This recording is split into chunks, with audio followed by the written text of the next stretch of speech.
Պարոն Ավետիսյան, ձեր նախագիծը հասկացանք նախագծերը նախույքահարկի հետ կապված մերժեց իշխանությունը, բայց խորհրդանի դահլիճում ամեն դեպքում պետք է քննարկվի։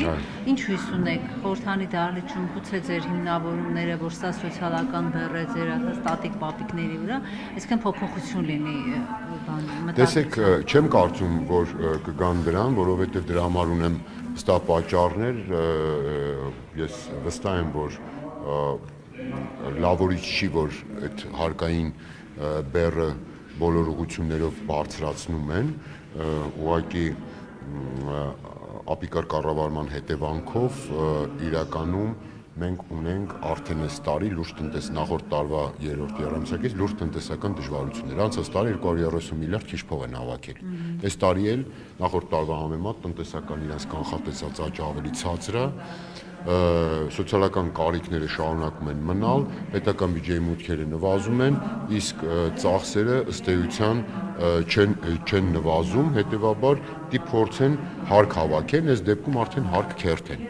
Ասում եք, որ սա համայնքային իշխանության է գնում այս գույքահարկը։ Ինչ տարբերություն։ Տեսեք, որևէ տարբերություն չկա քաղաքացու համար։ Նայեք, ես բերում եմ հետևյալ օրինակը։ Կենտրոնում ապրող մեր հայրենակիցները, օրինակ, տատիկներ, պապիկներ կամ չաշխատող մարդիկ, որոնք ունեն սոցիալական խնդիրներ, բազմահազար են Երևան քաղաքում։ Հիմա այդ մարդկանց գույքահարկը տարին տարվա վրա էապես աճում է։ Ասենք տարին տարվա վրա 21 թվականից սկսած 50%-ով աճում է։ Ասենք կրկնապատկվել է, եռապատկվել է։ Բերում եմ օրինակ, ասում եմ կենտրոնում բնակվող քաղաքացին, որը ստանում է օրինակ թոշակ, մենակ թոշակ, քանիսը կան, չէ՞, միայնակ տարեցներ, թոշակառուներ։ Հիմա այդ մարդիկ բնակվում են այդ կենտրոնում իրենց ժառանգած տանը եւ իրենց թոշակը բառից բուն իմաստով չի բավականացնում, ասենք նույնիսկ գույքահարկը վճարելու համար։ Ինչ անի այդ մարդը։ Ասում են թող չվճարի գույքահարկը, գնա արտոնություն խնդրի համայնքից։ Ես էլ պարզ բան եմ ասում եմ, այսինքն ինչ, գնա արտոնություն խնդրի, գույքահարկի արտոնություն խնդրի, մեկին տան, մեկին չտան, լավ գիտեք, այսինքն եւ դա դարձում եք ինչ, մի հատ նոր ընտրակաշառքի մի հատ ձև, օրենքով սահմանեք մարդու արտոնությունը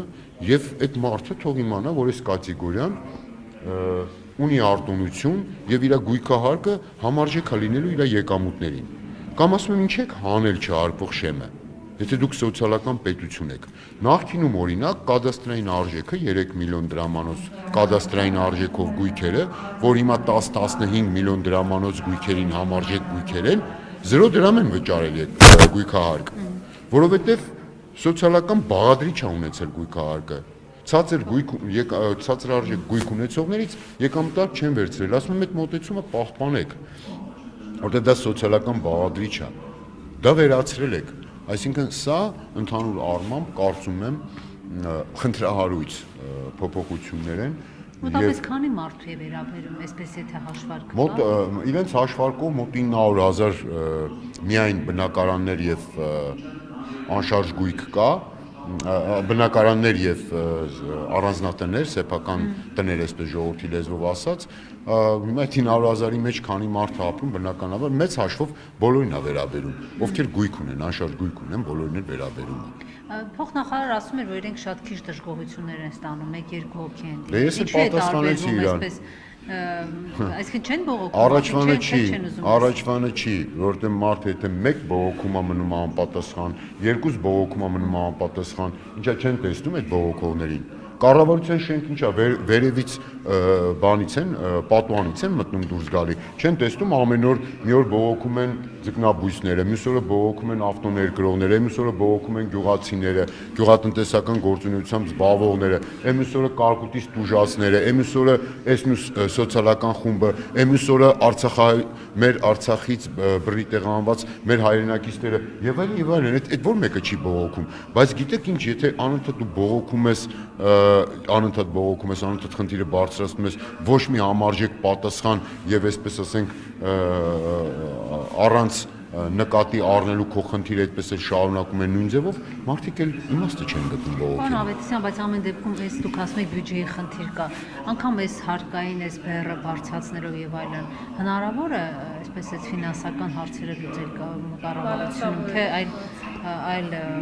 քաղաքական Ոչ, իհարկե ոչ, որովհետև ակնհայտ մեր աչքի առաջ նաև սլացիկ թռիչքով աճում է Հայաստանի Հանրապետության պետական պարտքը։ Այս իշխանությունները պատմության մեջ մնալու են, կարծում եմ, բացառիկ է միակը մեր երկարատև հարյուրամյա պատմությունների մեջ, որ կարողացել են, ասենք, մի քանի տարում պետական պարտ կրկնապատկեն։ Հիմա եթե այսպես շարունակենք, կարող է 1-2 տարի հետո մենք խոսենք եռապատման մասին, եւ այո, երկրորդ ուղղությունը պետական պարտն է։ Ինչ են, քարային գցել ձեռները ցավա։ Պետական պարտքը վերցնում են, էլի։ Պետություն ենք, գերբ ու դրոշ ունենք, դեռևս սահմանադրություն ունենք, գնում են ֆոնդերից, տարբեր տեղերից, պարտքա բերում են, ծախսում են, այդ ծախսելուց է մի բան էլ քար են անում, ասֆալտի գերշահույթների տեսքով, սեփական շրջանակից, տարբեր պետական գնումների, ինչ վատ է։ Պարգևատրում ու աշխատավարձ են ստանում, էլեկտրոմոբիլ են քշում, 7 միլիոն դրամանոց տոմսով Ամերիկա են գնում գալիս։ Ինչ է եղել։